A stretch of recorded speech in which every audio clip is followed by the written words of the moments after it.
the environment for their colleagues, no matter whether they're male or female, but they understand what can be expected of them to work in a global company. And also things like we initiated our switch program because in Japan, working long hours is kind of a custom of the country. And it's very, very challenging for female employee. So when we first initiated the working hour, we encourage our people to leave the office earlier, before 6 p.m. But people always feel guilty, especially female employees. So what we did at the beginning was, for every employee who leaves the office on time, we donate 100 Japanese yen to the community. So really make them be proud of doing something right for yourself, but also for the community. So that's the way how we implemented or created a policy that really can help people to do things differently, to make a truly inclusive environment. And I think that, although that's a fun thing, it just creates awareness. It's like, people want to be a part of that, giving back. So this morning we heard from Bill Arnold, and he talked about dare to try.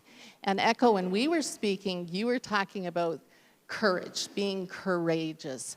So what does that mean for us? How do we be courageous? And I can think of moments in my own career where I'm like, oh, should I or shouldn't I? And it's those moments when you do step forward. What does that look like? Tell us a little bit about what is courage.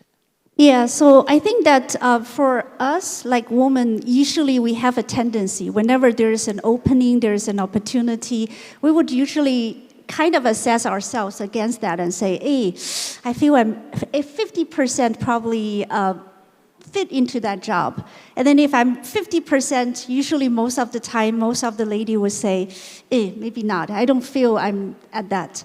But then if you talk to your male colleagues or your friends, then most of the guys will say, hey, guy, you are 50% fit that job. Go get it. So I think I would really, throughout my own career, there are always times where I'm a person actually who always likes to do new stuff. I get bored if I continue to do repeated stuff. So for me, whenever there is an opportunity, I would say, hey, let's see if I fit that job or not. Or even there are cases where really I assess and I say, probably I don't fit that job. But I will still go ahead with the interview. I will still approach the person and say, hey, can I talk to you about this job? Can I talk to you about this opportunity? How do you feel how I fit? Or if I'm not fitting into that job, which are the areas you feel that I need to learn and improve so that in the future when this job is open, then I can still go on into that job. And there are, like in my career, there are also cases where when I apply a job and the guy was looking at me and say, why do you want that job? You seem to be in a very good position. Why do you want that job? And that's where you need to really be true to yourself and ask yourself, why do I need that job? Do I really need that job just because it's a promotion? Or do I need that job because from my heart, I like that job. I like the challenge, or I like the work itself, or I like the learning part of it, or the customer engagement part of it, or which part is really true to you that you like. Because until you find that the spot where you like, or the spot of that job that you like, otherwise you will not be able to do a good job even you get that job as well. So that's almost thinking about the what if. So what if I didn't apply? What if I did apply? Sort of what could be. So Vamsi, a lot of pressure on you today. The male on our panel. But one of the things we've been talking about when it comes to diversity and inclusion, it doesn't start in the workplace. You have a daughter who's 23 years old. And I was really influenced by my dad growing up. I mean, he was always having the conversation, you can. And I'm like, really? And I think it helps create and shapes a mindset. What sort of conversations have you had with her as she gets, well, she's starting the workforce, right? Yeah. Yeah, thanks. Firstly, I think every man should have a daughter. So I think it's so important to shape the thinking of men. It certainly shaped my thinking. And I have been struck by conversations I've had with women leaders in the course of my career. When I was, let's say, I would set them up for a talent pipeline or to succeed me, for example. Exactly what you said played out many times. I don't like to generalize, women are like this and men are like this. Men can also have self-doubt, but in general, I have noticed that even highly successful and competent women leaders have greater self-doubt than men. In general, I don't like to generalize. So I was struck by how much self-doubt was there. So they were not just 50% ready, they were probably 70, 80% ready. And I've been struck by those conversations, and I always try to encourage my people leaders to take risks on people. Because one of my best bosses had said something which stayed with me. He said, someone took a risk on you. Take risks on people. Don't say they're not ready yet. They will surprise you. So again, coming back to self-doubt. So my conversations with my daughter mostly aimed at removing any self-doubt. So when she was 20 years old, she'd come and visited me in Australia. It was a vacation, but I still took the chance to organize 17 interviews for her, 16 of them with women leaders, successful women leaders in my organization and elsewhere with my connections, and just set up 20-minute conversations with those 17 people. And she was so embarrassed and unsure about how can I talk to a CEO, how can I talk to a director level person. I said, go ahead and ask, what would your advice be for a young lady starting her career? She enjoyed those 17 conversations.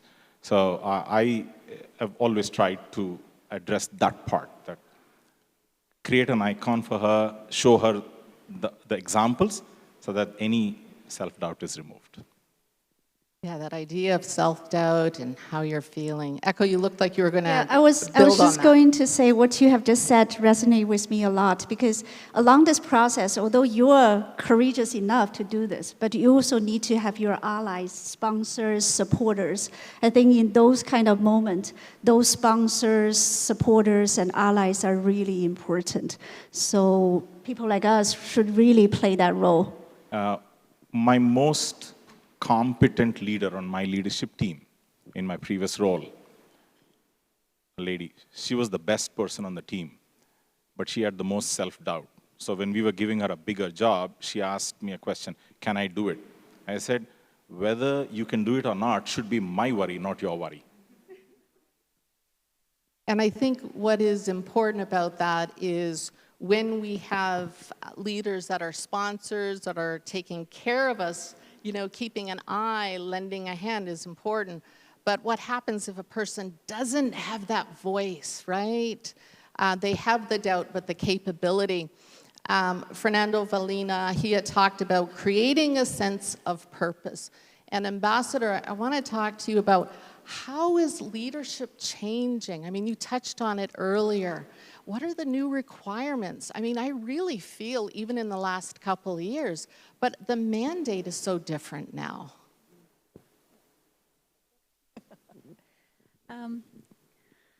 Yeah, you know, I think the degree, we had an incredible state of flux last year in China that was peaking in the first half of the year, and, you know, but now we're coming to another period of change, I think.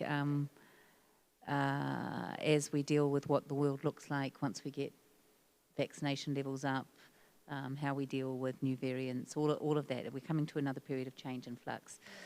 And of course, for some countries, they're living through peak crisis right now, you know. So it's, yeah, unpredictable. But what I'd say is nimbleness. I think a nimbleness, I think one of the strength, and I don't want to say something that's sort of glib and generalized, but, you know, over centuries, women have had to achieve without some of the tools and instruments of power. They've been denied to us. So we've had to learn skills. And we also have had often to balance multiple. We need good peripheral vision, and I think that helps in leadership too. You're thinking, we can't dominate a situation, we're going to have to do it through building harmony and taking care of everyone's interests in this particular environment, and keeping good peripheral vision going around diverse interests. And I think that actually plays very well with leadership. I think the importance of communication is right at the heart, and it's not just, oh, here are some facts I need to communicate, here's information I need to communicate. It's communicating because, particularly in periods of flux and periods of uncertainty and periods of where people are fearful, you need to be communicating even when there is nothing new to communicate. The very act of helping people run a positive narrative in their minds and keeping hope in front of folks, I think, is very important too. So that's a sort of tangential answer. But looking, you know, at the leadership model at the national level of women who've been strong leaders, communication is very often at the centre of that. Certainly in our case in New Zealand, I'd say that one of the strengths that any commentator on our Prime Minister, on our leader, refers to is her communication skills. That can be sometimes almost dismissive, like, oh yeah, communication. But, you know, we've talked already about hard fact and science and dealing with opaque environments, changing circumstances, and communicating even in those circumstances in a way that enhances clarity and confidence and doesn't sow confusion, I think is crucial for a leader. You can't lead without good communication skills. Yeah. I love that idea of peripheral vision, because I think earlier the panel, they were talking about the biases that we carry with us, whether we're aware of it or not. MJ, so around communication, we had Lynn Gao earlier talking about storytelling, right? And one of the things we've promised this audience is we're going to give them some of the hows, right? So imagine as leaders, or, you know, whether you're walking into your office, at your home office, well, no, forget your home office because it's probably just you, but your small entrepreneurial office, the corporate office. How do, you know, building on that communication, conversations, how do we start embedding them every week? You know what I mean? When there's a crisis, we know what we need to say. You know, we huddle in, we say, what are the talking points? How do we work through this? How do we notice what's going on? So how do we, when life is almost normal, how do we keep this conversation? What advice? Yeah, I think, again, the COVID-19 really taught us a lot about how we engage people, but also how we lead with